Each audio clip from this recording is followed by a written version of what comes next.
Welcome to Teleforum, a podcast of the Federalist Society's practice groups. I'm Dean Reuter, Vice President, General Counsel, and Director of Practice Groups at the Federalist Society. For exclusive access to live recordings of practice group Teleforum calls, become a Federalist Society member today at fedsoc.org. Welcome to the Federalist Society's webinar call. Today, July 7th, we discuss the Courthouse Steps decision in Penneast Pipeline v. New Jersey. My name is Guy DeSanctis, and I'm Assistant Director of Practice Groups at the Federalist Society. As always, please note that all expressions of opinion are those of the experts on today's call. Today, we are fortunate to have with us Roger J. Marzullo, partner, Marzullo Law. Throughout the panel, if you have any questions, please submit them through the question and answer feature or the chat so that our speakers will have access to them for when we get to that portion of the webinar. With that, thank you for being with us today. Paul and Roger, the floor is yours. Well, actually, we've saved the best for my announcement. This is Roger Marzullo, and I have the pleasure of introducing our guest of honor today, Paul Clement, who has the honor, actually, of being the winningest Supreme Court advocate in the most recent term. Paul had 4 arguments, 4 cases, and 4 wins. We're here today to talk about one of those wins, and that is in the Penneast Pipeline case.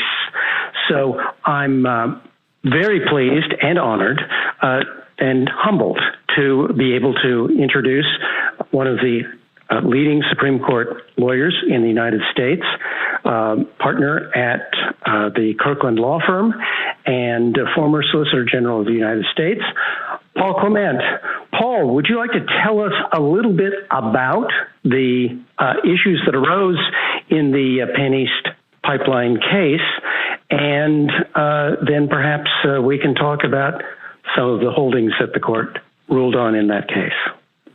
Sure. I'm happy to sort of set the table for us, Roger, and thank you for kind of doing this with me and suggesting, we did this after the argument, and, Roger, essentially extorted a promise from me that I would come after the decision came down.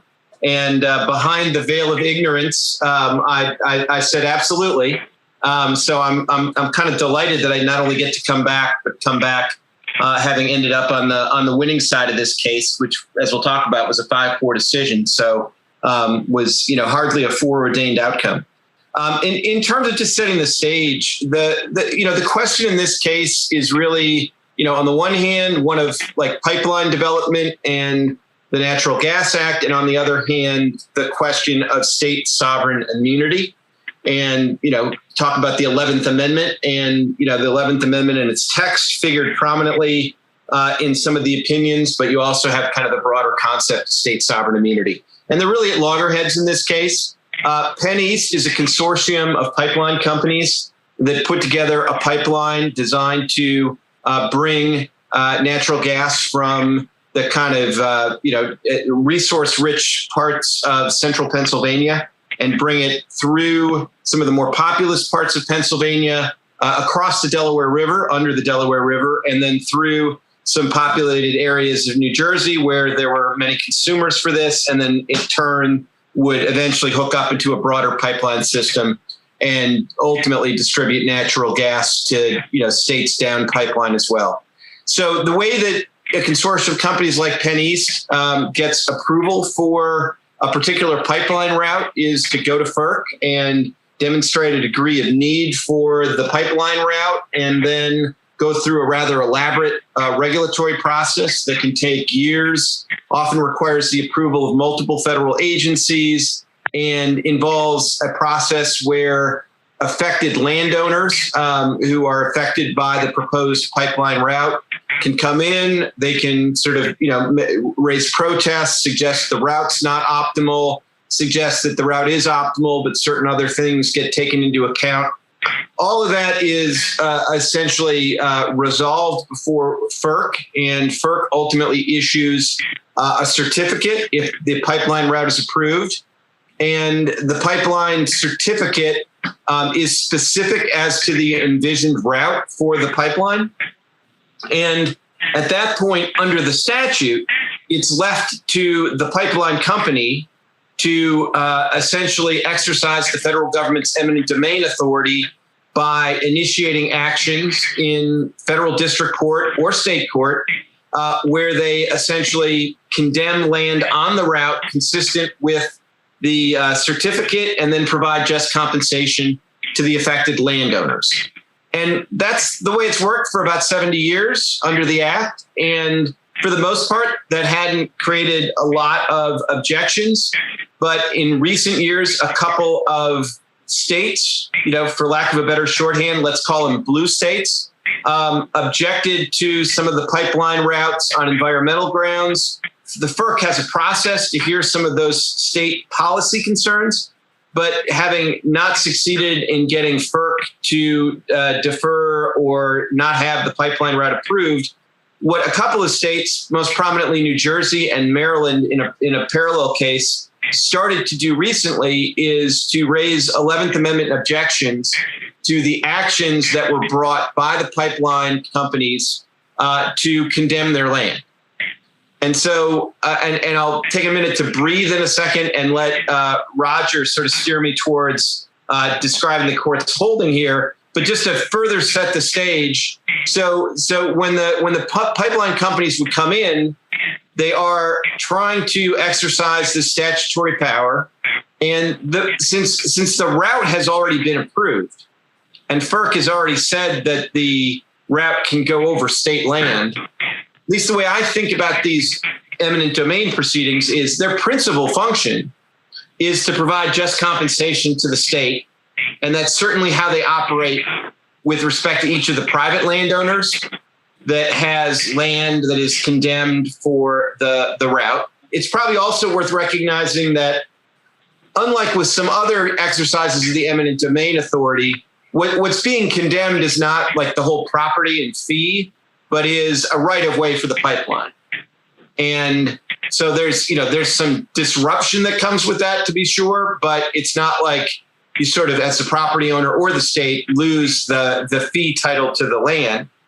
And one other point that's just important to kind of get on the table is that the state's property interests in most of the parcels at issue in this litigation were not fee interests. This was not like, either Blackacre or Blackacre State Park owned by the federal government, the state government in fee. These were largely environmental and other easements that the state possessed over certain land that they were asserting an interference with or an inability for the private landowner to use the eminent domain, or the pipeline company to use the eminent domain authority over the state land. And then just to finish setting the table, district court hears the state of New Jersey's sovereign immunity objection and rejects it pretty summarily. The issue goes on appeal to the Third Circuit. The Third Circuit, in a unanimous opinion, effectively indicated they thought there was an 11th Amendment problem with the lawsuit brought by the private pipeline interests against the state vis-a-vis state property interests, but ultimately ruled that on statutory grounds that the land was that on statutory grounds that the pipeline companies didn't have clear enough statutory authority to condemn state land and override state sovereignty interests. So that's sort of the at least painting a picture of the issue as it comes to the court. Well, Paul, one of the things that struck me about this case is the number of constitutional provisions that were implicated. The Fifth Amendment, taking clause, the 11th Amendment, immunity of the states, the Article 6 supremacy among them, and the fact that in a sense, this really was something of a seminar in constitutional interpretation. For most of us who are associated with Federalist Society and have been involved in these some of these kinds of issues over the years, though perhaps not this many all at once, our credo has generally been one of originalism, one of textualism. This case involved the power of eminent domain. Now, we usually look to Article 1 of the Constitution to determine what powers the United States has, but there's no mention of eminent domain. That's an inherent power, the court has told us. And with respect to state sovereign immunity, again, apart from the 11th Amendment, it is an inherent constitutional notion. And one of the holdings, not to steal your thunder, but because I'm going to want you to talk about this, one of the holdings of the Supreme Court decision, one of your stronger arguments, was that the ability of the United States to condemn property owned by a state actually was inherent in the structure of the Constitution itself. Fascinating question that requires delving into the Constitutional Convention and the practice of the states in the very early years.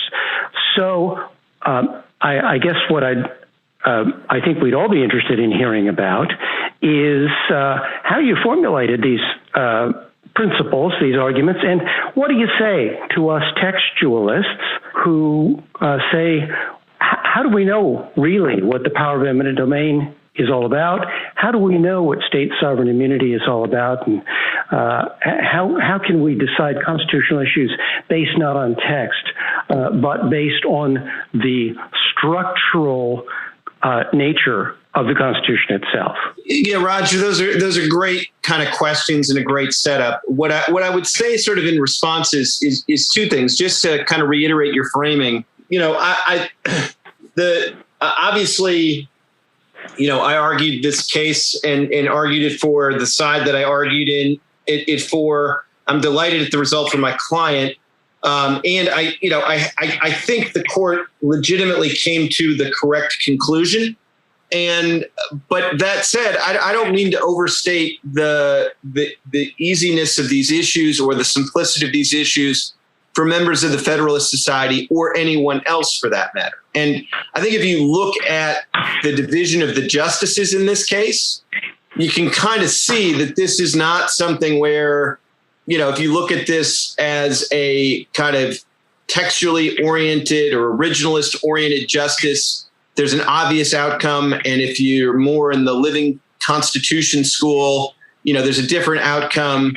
I mean, ultimately, the majority here included the Chief Justice, Justice Alito, Justice Kavanaugh, and then Justices Breyer and Sotomayor. And the dissenting justices included Justices Barrett, Thomas, Gorsuch, and Kagan. So, you're talking about one of the more, I'd say, both unusual and intriguing lineup of justices that, produced by any 5-4 decision this term of the court. And I think that reflects, the nature of your question, which is, the answers to these questions aren't easy. And the answers, I don't think, are all provided in the text. And, as dedicated a textualist as Justice Scalia, long ago kind of, embraced the notion that state sovereign immunity is not coextensive with the text of the 11th Amendment.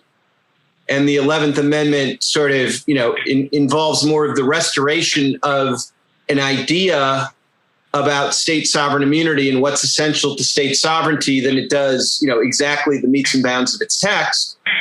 So these are all areas where, the questions are legitimately difficult. One of the, provisions that, I think does provide a helpful textual clue here is the Fifth Amendment itself, because although you're absolutely right that the Constitution doesn't mention an eminent domain authority, it does provide a guarantee to property owners that they'll be provided with just compensation, or that no taking will take place without the provision of just compensation. That would be an odd provision to be in the Bill of Rights if there were no eminent domain authority at all in the federal government. And I suppose, one could imagine a world where that's only in there to protect against the exercise of eminent domain in the District of Columbia and other places where the federal government has closer to plenary power. But I think the better view is that, the Fifth Amendment itself does reflect the notion that there is an eminent domain authority that Congress possesses, perhaps through the necessary and proper clause, other ways of thinking about it. But anyways, I think that's another textual clue. But maybe not to completely answer your question, but to at least sort of, start to answer the question. I think where the Chief Justice ultimately rested his decision is, that there are certain ideas about the prerogatives of the states vis-a-vis the federal government that are just implicit in the Constitution itself and the framing of the Constitution. And I think this is a fascinating area of constitutional law, because it's not all there in the text, but I think it is really important to understand. And it has roots that go back to some, really interesting Supreme Court constitutional law cases that people, don't often focus on if they don't have occasion to in a particular case. But this is all related to like the equal footing doctrine and what rights a new state has when it comes into the union. And the equal footing doctrine says that is, that each state comes into the union with the same degree of sovereignty as the original 13 colonies, entered the union when they became the United States of America under the Constitution. And of course, that leads to the question of, well, what was that? What powers did they yield to the federal government? And I think in answering those questions, the court has never thought that the text of the Constitution provides all of those answers.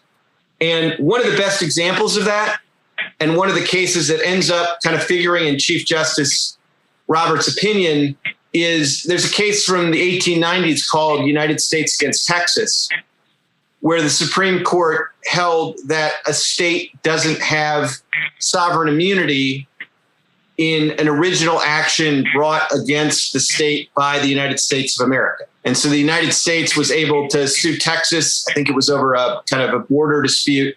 And that was a case where there really hadn't been an action like that by the United States against the state in the Supreme Court's original jurisdiction for the first 100+ years of the Union. But when the Supreme Court confronted that, they held that the states don't have immunity against a suit by the United States, essentially because they yielded under the Supremacy Clause to a superior sovereign. And again, that's not in the Constitution itself, so you have to sort of tease that out from framing era materials about what's the nature of sovereignty. And suffice it to say, it's all fascinating stuff. And I think from the perspective of an advocate, and I think from a perspective of the justices, they're really important questions. They're really interesting questions, but they don't admit of super easy answers, which I think is why you generated not just a 5-4 decision here, but a 5-4 decision with a fairly intriguing lineup. I think that's exactly right, Paul. And I wonder to what extent the facts of the case helped shape the treatment of the constitutional principles. That is, there was significant discussion about the impossibility of providing public services, be they pipelines or roads or whatever, in the absence of the ability to acquire the necessary property rights to construct those facilities.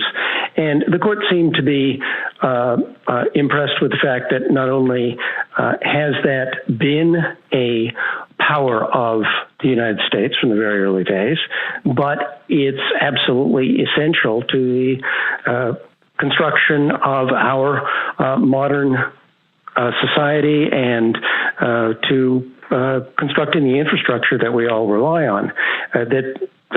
Much of that would be extremely difficult, if not impossible, in the absence of the power that the United States and thus the pipeline claimed in this case.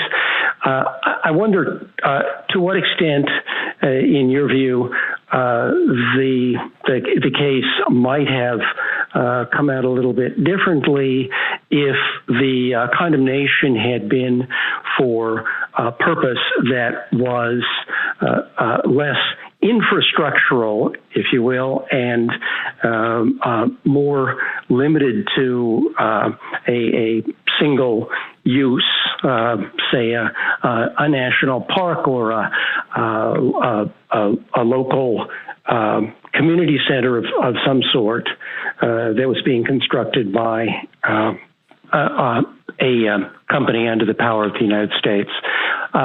Would that have made it a harder case from your perspective that something like that could have been built elsewhere? It can still be built. It just couldn't be built on land that was owned by the state. Yeah, no, I think it's a great question, Roger. And I think you're probably right. And I think the specific way that would kind of play out in the way the court would think about it is as follows. One hard question that New Jersey had to deal with is the question, and I think Justice Alito asked this question pretty pointedly at oral argument, but was just, under the existing statute, is there any mechanism to kind of get the pipeline through New Jersey? And, the answer, was really no. And New Jersey's answer was, well, the federal government could initiate the condemnation action itself. But that was kind of its only answer. And that was an imperfect answer because that's not actually authorized by the statute currently. And so under the existing law, notwithstanding that this has been sort of going on under the act for 70 years, New Jersey was in this awkward position of having to concede that you'd really have to change the law and amend the law before you could really have a pipeline that went through state lands. And, that would be particularly problematic for these infrastructure projects because the state, particularly when you account for these easements, has enough property ownership that it's really kind of impossible to build a pipeline without going across some land that a state has an interest in. So with that dynamic, if you think about what makes the infrastructure context a little bit different from the kind of, hypothetical national park context. I mean, ultimately, I think the answer should have been the same, but I think three things make the infrastructure kind of, dynamic, particularly kind of helpful, I think, here from the standpoint of kind of my client. One is, if the federal government were condemning land for some kind of use where they would really be the one that was, then operating the park, it would make a little more sense for the federal government itself to be the one that initiated the condemnation action. And it would make a little less sense for them to delegate that power essentially to a third party. Whereas in the infrastructure context, it is really, been since the framing that it has occurred to governments at all levels of government that it makes a lot of sense to have the party that's going to be responsible for building the infrastructure project and the party who may get, some of the revenue streams from the project, whether that's by charging tolls on a toll bridge or whatever it is, to be the one that takes care of the ministerial process of condemning the land and then is the one that furnishes the just compensation directly. So the arrangement here, the delegation here, does not seem kind of gratuitous and is supported by a lot of history and a lot of common sense. And I think that would be less true of something like a park or an individual community center. The second difference is that in something more discrete, like a community center or a park, it seems like, there, and again, I don't know that this ultimately should make a doctrinal difference, but atmospherically, it seems a lot easier for the federal government to avoid state land and a little more, therefore, of an affront to state sovereignty if the federal government takes the state land. Whereas with a lot of these infrastructure projects, and particularly given the relative ubiquity of state property interests, it's just not possible to build an interstate pipeline without crossing state lands. And, I think, members of the Federalist Society always want to, look at things from an originalist perspective. And that's right. But sometimes you also have to take into account, when assessing the history and what it teaches us, kind of some of the intervening developments. And I think, if you look at history, one of the arguments that New Jersey emphasized is that in the early years of the Republic, you didn't have the states, you didn't have cases that established that private entities could condemn state land. But back then, most of the states were very welcoming of interstate infrastructure projects because it was absolutely essential to developing the nationwide expansion and developing those states. And it's only in more recent years that you have kind of these environmental concerns that are in the forefront and are causing states to object. And then at the same time, with things like environmental easements, which do not have a long history, you now have the state in a position to object and has, kind of greater breadth of property interests than they would, at least in some other points in history. Depends when you take a snapshot of that. Anyways, the final point I would point to, and I've already alluded to this though, is that the infrastructure projects are really where kind of the historical roots were strongest for our argument, because you do have, the nature of the infrastructure changes as over the years, but you do have going all the way back to the framing and the creation of the first turnpikes and canals. You do have this strong history of the eminent domain authority being delegated to private parties and having the private infrastructure developers be the one initiating the eminent domain action. And I do think tapping into that history was another thing that made this a helpful context. Yeah, Paul, I think that's all of that is absolutely compelling in a historical context and in terms of, if you will, factual precedent. But I wonder if you would focus for a moment on the sort of key principle of delegation of the power of eminent domain. That is, it is one thing to say the federal government has the power of eminent domain, the power to regulate interstate commerce, the power to make war, the power to levy taxes. Under what principle, what concept does the federal government delegate a power, in this case eminent domain, to a private party, Penneast Pipeline? And what are the limits on the ability of the federal government to delegate sovereign governmental powers to private entities? No, that's a great question, Roger. And it's one of the things where I think, again, the structure of this project and this statute, I think, did help us provide some answers to that kind of question. And I guess what I would answer, the way I would answer is, certainly we were not arguing that there are no limits on sort of what you can delegate and whether, and the circumstances in which the eminent domain power can be delegated.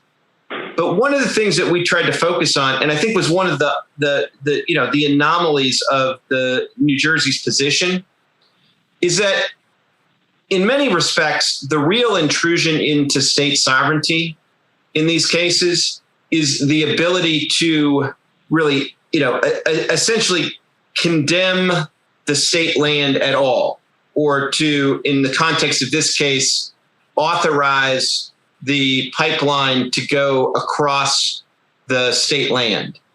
And if you sort of think about it as, what if there's an affront here and an obvious sovereignty issue, it's whether the federal government can take state land at all.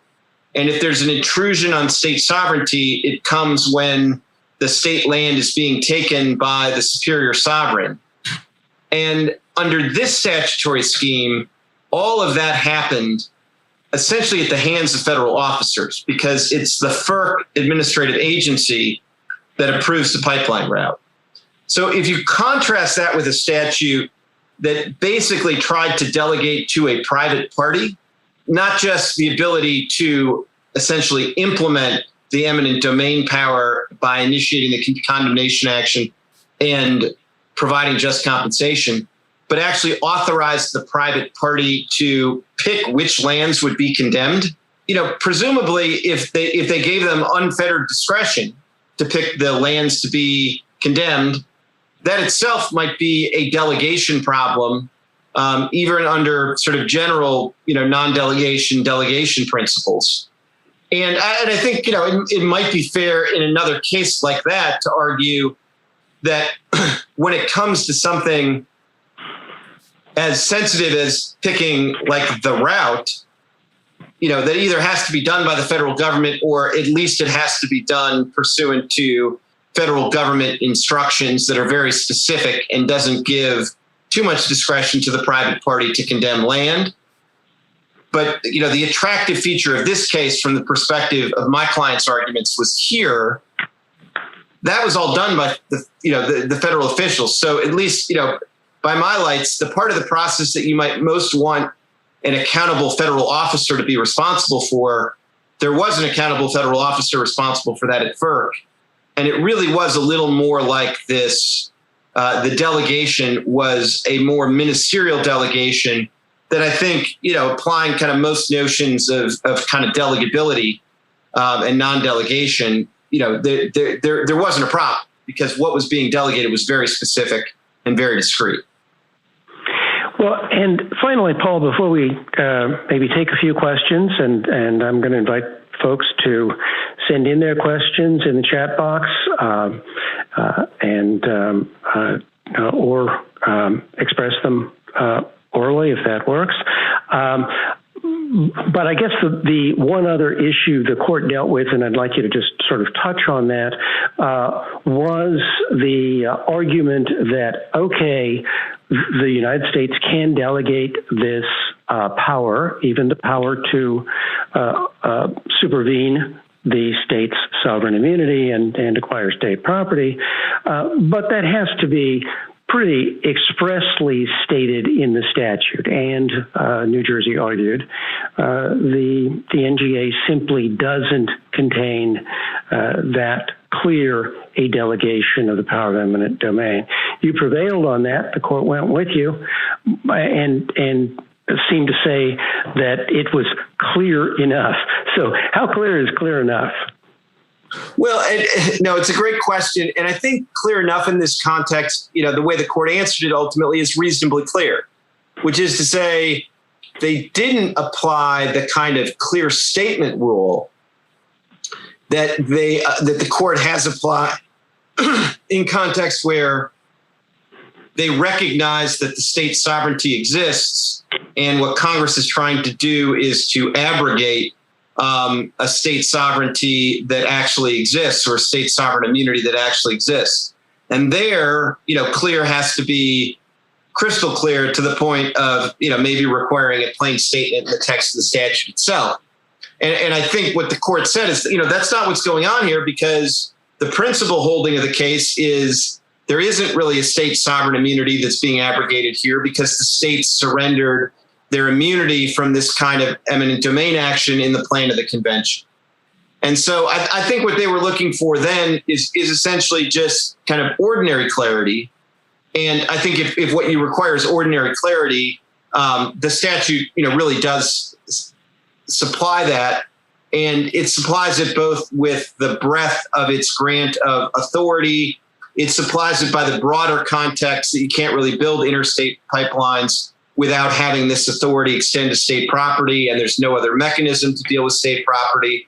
And then this is also a context where the evolution of the statute provides for a degree of clarity that I think makes pretty clear that that state property was included and the authority extended to this context. Because on a number of occasions, early versions of the statute didn't provide as much authority vis-a-vis states, and states were using it to block pipeline routes. And the statute was amended on a couple of occasions to essentially remove those state roadblocks. And so the idea that somehow it wasn't clear enough about extending to state property is something that really, kind of didn't make a lot of sense to the court in the end, if what it was applying was kind of a test of, call it ordinary clarity. Great. Well, Paul, I'd like to see if anybody out in our audience has a question that they'd like to ask. I don't want to monopolize the conversation here. Yeah, so I'm happy to, that we've got one question in the text box, and I'm happy to take a stab at that, and then would welcome other questions to the extent there are some. But the first question is really one, I think I saw an article along these lines too, that there was an article about this case that, tried to sort of describe this kind of otherwise unusual division of the justices into the camps of sort of pragmatists and formalists. And, and the question is essentially, does that seem kind of right to me? And, I guess what I would say is, I do think there is sometimes that divide on the court. I think, that was sort of how I described in some respects the divide. There's often a relatively unusual divide of justices in the Apprendi line of cases, 5-4. And, I tended to sort of think about that as along the same lines as kind of, I sort of thought about it as the more theoretical justices and the more pragmatic justices in that context. I don't know that really works here for a couple of reasons. One is I do think that, some of the justices in the majority here in other contexts would be, are not, kind of through and through pragmatists and be very theoretical about certain issues. I also think that it's probably just, frankly, too early to tell kind of, too much about, kind of what Justice Barrett's approach to jurisprudence is along these same lines. I mean, this division that's being suggested, she may turn out to be, squarely in the legalist formalist camp and not in the pragmatic camp. But I think based on less than a full term of decisions, it's a little early to tell that. The other thing I would say is I think, if Justice Kagan had been in the majority, I think this division of justices would be a little bit kind of, would probably, appear to people a little bit different. And I think it's a little hard to know kind of what caused Justice Kagan to be in the dissent. I think of all the votes in this case, I think, that's probably the one that is a little bit most surprising to me in terms of the ultimate outcome. So, I think as with most observations about the court, I think there's some truth to this, but I'm not sure it really accurately captures kind of this decision, or, that I'm not sure, at least I see the 9 justices breaking into that 5-4 camp. Great. Do we have any other questions? This is your chance, for those of you out in the audience, to ask questions of one of the nation's leading Supreme Court advocates, and a man who has spent a lot of time up there at the Supreme Court building and studying Supreme Court decisions and making Supreme Court arguments. Well, and Roger, while we wait for any other questions, I'll just offer one kind of additional thought about this case. I do think as you look at the Chief Justice's opinion, one of the things that really kind of loomed large is this idea that if the federal government didn't have this power, it really would have less sovereign power than the states in their domain and, most other sovereigns in their domains. And one of the things that struck me about this case, and I think I mentioned this in our teleforum right after the argument, but, New Jersey itself has a provision in its law that allows for the state's eminent domain authority to be delegated. And it delegates that to a variety of public utilities, including pipelines. And, in that kind of context, it's sort of like a lot of these sovereign immunity questions when you're only dealing with one sovereign, you can sort of resolve these questions without getting into the complexity of the dual sovereignty in the federal state system.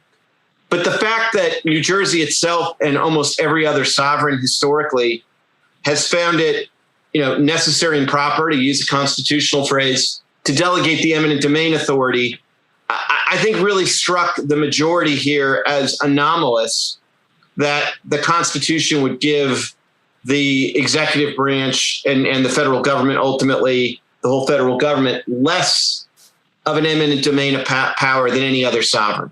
And so I think the court made that point explicitly in a few points in its opinion, but I think it sort of loomed large throughout, that it just, and I think that's why they framed the decision in terms of the plan of the convention and what powers were given to the federal government at the convention. Because once it's conceded that the federal government has some eminent domain power, it becomes hard to explain why the federal government alone would have an eminent domain power that can't be delegated. Yeah, I was struck by the fact that the court seemed to tie together those two strands of constitutional doctrine and case law. First, that the federal government does have the authority to condemn state property, a supremacy notion. And second of all, that the federal government has the power to delegate its eminent domain power. So it follows from those two that the federal government has the power to delegate the eminent domain power to condemn state property.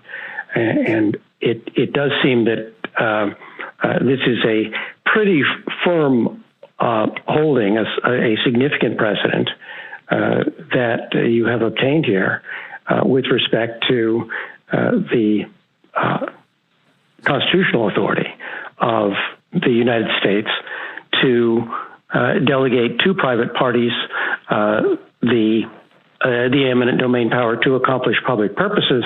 When you put that together with the Kelo case, we really haven't mentioned public purpose here, but recollecting that some years ago, the Supreme Court decided that public purpose was a pretty broad notion, and that in that case, a developer of an industrial park could be given the power to condemn private property in order to improve the tax base and improve the neighborhood, so to speak, and bring in a major business, one of the drug companies.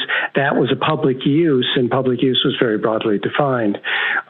It seems that there would be very few instances in which things that are normally considered public uses or public purposes wouldn't also justify the delegation of the eminent domain power.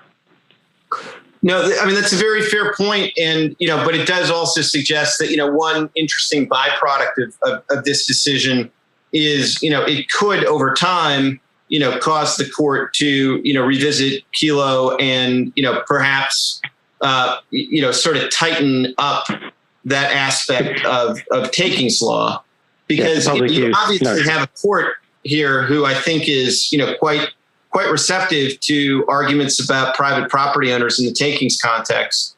And if you really sort of think about this from a kind of 30,000 foot standpoint, it probably makes more sense to develop a doctrine that protects all private property owners, including, incidentally, states, when they have to operate vis-a-vis the federal government, as opposed to a doctrine that sort of creates some sort of special immunity for the state as a property owner that doesn't benefit any private property owners at all. And I think we have one other question that I'll get to in a second, but I just add on that, one of the things that kind of made me really, in thinking about this case, made me appreciate anew is that, when the state is a property owner, and this has historical roots that go way back, but when the state is a property owner, in some respects, it's acting less as a sovereign than in most of its other capacities.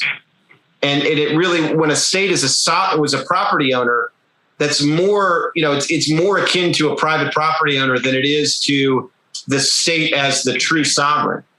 And where the state, has its real sovereignty is when it acts as, a regulator and asserts powers that nobody other than the sovereign in a government has. And that created one of the anomalies of New Jersey's position, is because they had to concede, based on the supremacy clause, that the Congress could completely displace, say, state environmental regulation when it comes to an interstate pipeline.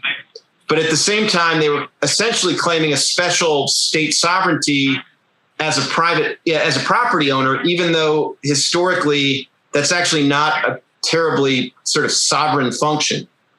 So we got one follow-up here from Eric Grant, who asked, is the pragmatic aspect of the majority's treatment of state sovereign immunity a preview of a new approach to immunity issue, state, tribal, or foreign, or is it just one time only? And I think the answer to that is, it's. I don't want to say that it's a one time only, and there's a certain pejorative with that. This is the proverbial ticket for one train only, and the decision really isn't that robust. I think this is an important decision about what it means to have a sovereignty sort of surrendered in the plane of the immunity. The plan of the convention, rather. And I think that this case will have legs to the extent there are other cases about state sovereign immunity when it comes to trying to figure out, what else, if anything else, was surrendered in the plan of the convention. And I think this case fits alongside United States v. Texas as kind of that strand of cases.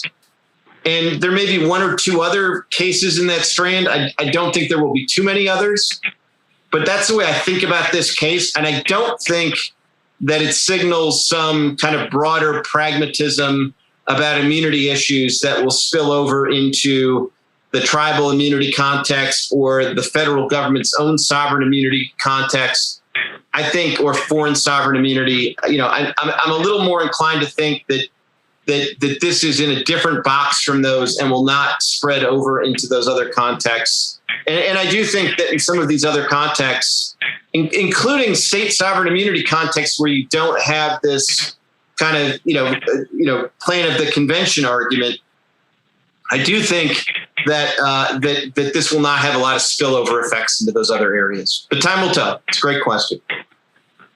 Well, Paul, this is Roger Marzullo. It is always a great pleasure to listen to you and to get your learning in the field of constitutional law and to be right on the leading edge of what's happening in the Supreme Court. We very much appreciate your generous grant of your time to share that with us. And with that, I think we can draw to a close this discussion. But I'm going to try to extract from you at least a tentative promise that you'll come back and talk to us next year about your next interesting case in the Supreme Court of the United States. Well, Roger, I want to thank you for inviting me. And like any good lawyer, you an additional ask makes sense. I'm a soft touch, so I'm happy to come back. And I want to thank you for all the good work you've done over so many years to vindicate private property rights. So, it's really a pleasure. We've gotten to collaborate on a couple of cases, and that's been a great professional pleasure. And it's a great professional pleasure to get to talk about this case with you. So thank you. Great. With that, I think we will conclude this seminar. On behalf of the Federalist Society, I want to thank our experts, Paul D. Clement and Roger J. Marzullo, for the benefit of their valuable time and expertise today. And I want to thank our audience for joining and participating. We also welcome listener feedback by email at info@fed-soc.org. As always, keep an eye on our website and your emails for announcements about upcoming teleforum calls and virtual events. Thank you all for joining us today. We are adjourned. Thank you for listening to this episode of Teleforum, a podcast of the Federalist Society's practice groups. For more information about the Federalist Society, the practice groups, and to become a Federalist Society member, please visit our website at fedsoc.org.